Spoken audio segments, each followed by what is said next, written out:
Hello friends, welcome to your own channel how to. तो आज हम आपके लिए ब्रेड मैन्युफैक्चरिंग बिजनेस के ऊपर एक वीडियो लेके आए हैं, जिसके अंदर हम आपको सारी जानकारी देंगे कि कितना कैपेसिटी, कितना इन्वेस्टमेंट, कौन सी मशीनरी, क्या चीज़ें आपको जाननी ज़रूरी है ये बिज़नेस चालू करने से पहले, कितना एरिया, कौन हो गया आपके टारगेटेड कस्टमर्स, क्या लाइसेंसेस की आपको ज़रूरत पड़ेगी, क्या मार्केटिंग स्ट्रेटेजीज यूज़ करनी पड़ेगी जिससे आपका सेल्स इंक्रीज़ हो सकता है, कितना मैन पावर और कितना प्रॉफिट आपको होगा ये बिज़नेस चालू करने के बाद। तो इन सब चीज़ों के बारे में हम आपको इस वीडियो में डिटेल में जानकारी देने वाले हैं, तो वीडियो को एंड तक ज़रूर देखिएगा। और अगर अभी तक आपने हमारे चैनल को सब्सक्राइब नहीं किया हो तो सब्सक्राइब ज़रूर कर दीजिएगा and hit the bell icon. सबसे पहले बात करते हैं कि कौन सी चीज़ें आपको जाननी ज़रूरी है ये बिज़नेस को चालू करने से पहले।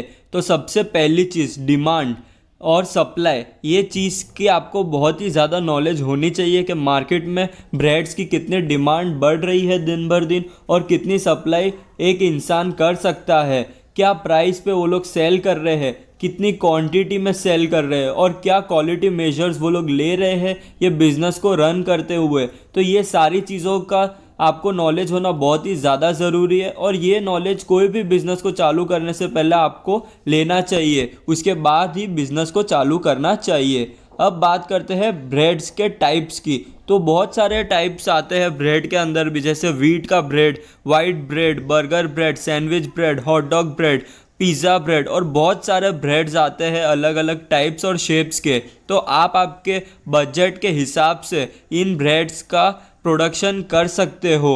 अब बात करते हैं रॉ मटेरियल्स की। तो floor, yeast, salt, oil, water, sugar, fat और पैकेजिंग मटेरियल जैसे कुछ रॉ मटेरियल्स आपको ज़रूरी होंगे ये प्रोडक्शन के लिए। और यहाँ पे ये सारे जो रॉ मटेरियल्स है उसकी कॉस्ट और इन्वेस्टमेंट मशीनरीज की हम एक साथ आपको आगे बताएंगे। अब बात करते हैं मशीनरी की।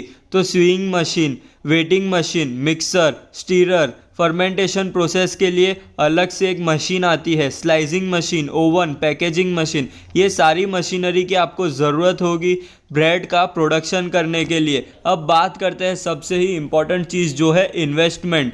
तो आपका कैपिटल 2 लाख से 12 लाख रुपए तक का लगेगा। इसमें आप स्मॉल स्केल से लार्ज स्केल तक की जो मशीनरीज आती है वो आपके बजट के हिसाब से चूज़ कर सकते हो और कितना प्रोडक्शन वो आपकी मशीनरी कर सकती है और कितनी एफिशिएंट है वो आपकी जो बजट है उस हिसाब से डिफ़र करेगी और प्राइस भी उस हिसाब से ही डिफ़र करेगा।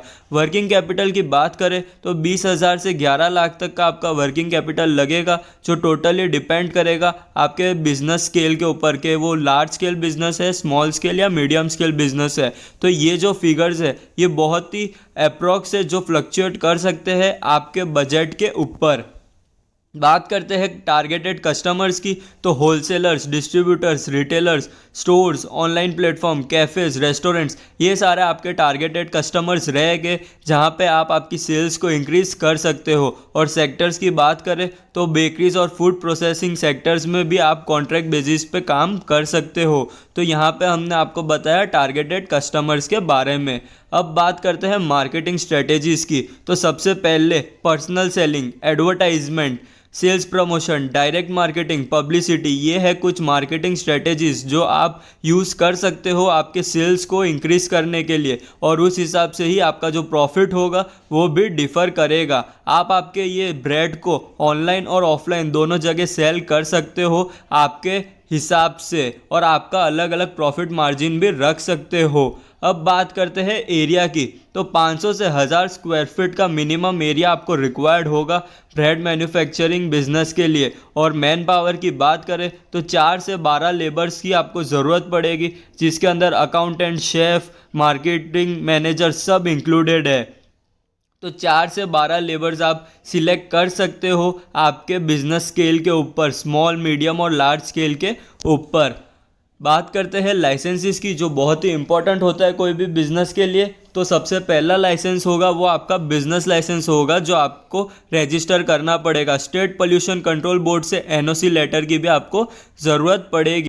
जीएसटी नंबर और एफएसएसएआई का सर्टिफिकेट और एक ट्रेडमार्क, ये 5 लाइसेंसेस की आपको बहुत ही ज़्यादा ज़रूरत पड़ेगी ये बिज़नेस को चालू करने से पहले। अब बात करते हैं सबसे इम्पॉर्टेंट चीज़ जो है प्रॉफिट, और ये प्रॉफिट के फिगर्स है वो टोटली फ्लक्चुएट करेंगे आपके प्रोडक्शन और सेल्स के ऊपर। तो अगर आपका बिजनेस मॉडल और प्रोडक्शन के ऊपर ऑन एन एवरेज देखें तो आपको 13 से 15% का रिटर्न मिल सकता है, और आप इन मशीनरीज से 5000 पैकेट्स पर डे का प्रोडक्शन कर सकते हो। उस हिसाब से हमने ये रिटर्न परसेंटेज बताया हुआ है। तो बहुत ही इम्पॉर्टेंट होता है प्रॉफिट, और ये प्रॉफिट टोटली डिपेंड करेगा आपके सेल्स और प्रोडक्शन के ऊपर। तो हमने आपको उसका भी सोल्यूशन बता दिया है कि कौन सी मार्केटिंग स्ट्रेटेजीज यूज़ करें और कौन से कस्टमर्स को टारगेट करें जिससे आपकी सेल्स इंक्रीज़ हो सकती है। तो इस वीडियो में हमने आपको पूरी जानकारी दे दी है कि कितना प्रॉफिट आपको होगा, कौन से लाइसेंसेस की आपको ज़रूरत पड़ेगी, क्या मार्केटिंग स्ट्रेटेजीज यूज़ करें और कौन से कस्टमर्स को टारगेट करें जिससे आपका सेल्स इंक्रीज़ होगा, कौन सी मशीनरी, कितना रॉ मटेरियल, कितना इन्वेस्टमेंट, और क्या चीज़ें आपको जाननी बहुत ही ज़्यादा ज़रूरी है ये बिज़नेस को चालू करने से पहले। तो होप करता हूँ आपको सारी चीज़ें अच्छे से समझ आ गई हो, और अगर आपको ये वीडियो पसंद आया हो तो please subscribe our channel, like, share, और अगर आपको कोई भी डाउट्स हो तो आप हमें कमेंट सेक्शन में पूछ सकते हो। Thank you.